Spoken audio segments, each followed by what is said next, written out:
Alright, you are welcome. In this video we're going to be creating multiple classes for one individual element tag, and we are also going to be applying one CSS rule to multiple classes or multiple HTML tags or elements. So let's get right to it. Okay, we are continuing from where we left off in our last video, and we are using the code from our last video. And in that video, what we've just added here is the block quote. And how you create your block quote is to simply put your block to type a block quote inside your angle brackets, open and then close, and in the middle here, embedded within the block quote, I wrote this is an index. Okay, so what we want to do now is to create some CSS type, because this is raw HTML and is being displayed in the default colors of our web browser.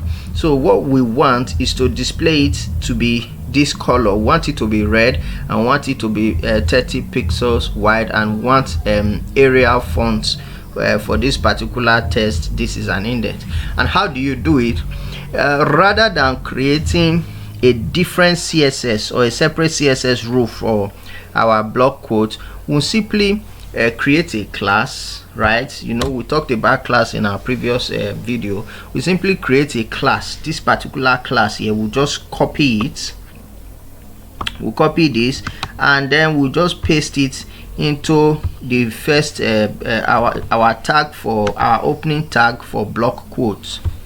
Okay, what happened now is when this particular CSS rule here for para then applies to this block quote, it will then apply to anywhere that it can find within our code where you can find a class that has the value of para. So if we save this now and we refresh, you will see that this is an index has turned it has changed to the exact same format in which the first one was rendered, the first paragraph was rendered. So here what we have done here is we have simply created a class from a pre-existing class for our block quote. Okay, so what if, for instance, we want to underline this index? Okay, should we as in this statement here, this is an index, we want to underline it. How do we go about it? Are we going to have to create this all over again or create a separate class? All you simply need to do is to create multiple class, and this is how you create a multiple class, as in a class that is more than one.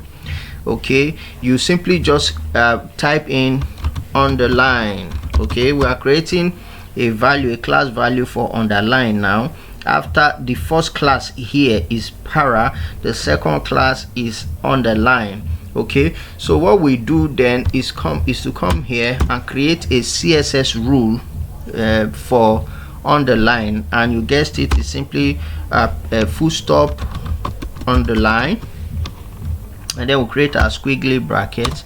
And what we're going to do now is we're going to underline this, and to do that, we did that in one of our previous video. You use the property text hyphen decoration. I didn't spell that correctly.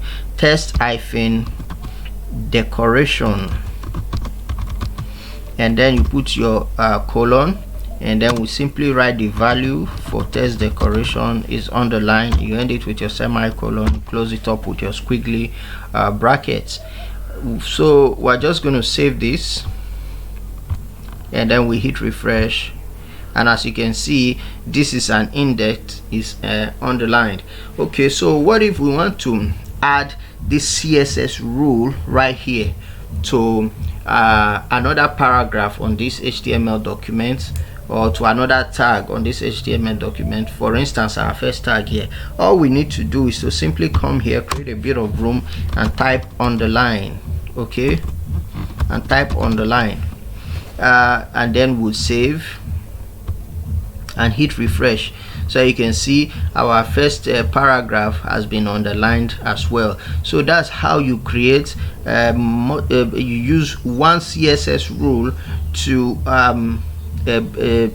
apply. That's how you apply one CSS rule to several tags within an HTML document. And also this is how you create multiple classes in an HTML element. So that should do it for this video. Thank you for watching. We'll see you in our next video.